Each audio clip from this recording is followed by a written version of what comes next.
নমস্কাৰ। Durand cup কি খেলৰ লগত জড়িত? অপচন আছে ক্ৰিকেট, কাবাডী, ফুটবল আৰু হকী। উত্তৰটো সকলোৱে কমেণ্টত জনাব। আহক এতিয়া আমি 2 নম্বৰ প্ৰশ্নলৈ আগবাঢ়ো।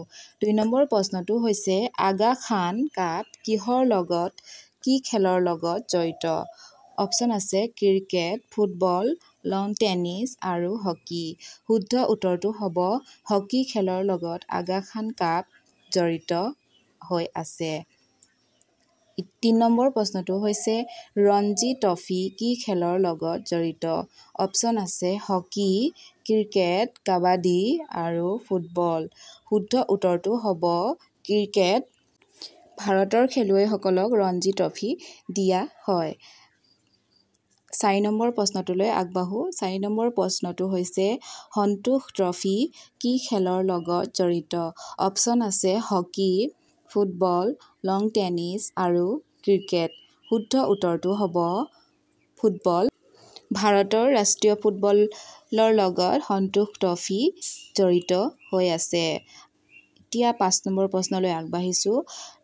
দুলীপ ট্ৰফী ভাৰতৰ কি খেলৰ লগত জড়িত? অপচন আছে ক্ৰিকেট, কাবাডী, ফুটবল আৰু হকী। শুদ্ধ উত্তৰটো হ'ব দুলীপ ট্ৰফী ভাৰতৰ ক্ৰিকেট খেলৰ লগত জড়িত। দুলীপ ট্ৰফী ভাৰতৰ ক্ৰিকেট খেলৰ লগত জড়িত। এইটো সকলোৱে মনত ৰাখিব বুলি আমি আশা কৰিছোঁ। 6 নম্বৰ প্ৰশ্নটো হৈছে থমাছ কাপ কি খেলৰ লগত জড়িত? অপচন আছে ফুটবল, বেডমিণ্টন, কাবাডী আৰু হকী। শুদ্ধ উত্তৰটো হ'ব থমাছ কাপ। বেডমিণ্টন খেলৰ সৈতে থমাছ কাপ জড়িত। বিশ্ব বেডমিণ্টন পুৰুষসকলক দিয়া হয় থমাছ কাপ।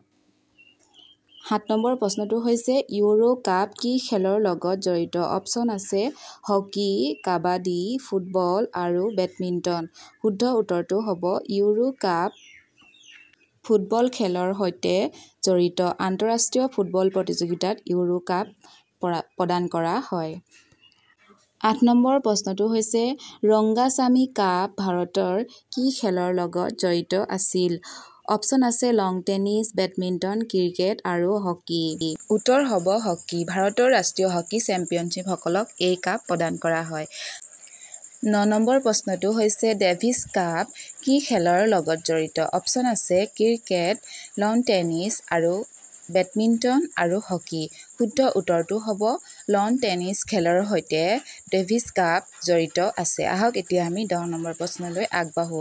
আজিৰ শেষৰ প্ৰশ্নটো হৈছে জুলে ৰিমে ট্ৰফী কি খেলৰ লগত জড়িত? অপচন আছে ফুটবল, বেডমিণ্টন, হকী আৰু ক্ৰিকেট। শুদ্ধ অপচনটো হ'ব জুলে ৰিমে ট্ৰফী ফুটবল খেলৰ সৈতে জড়িত।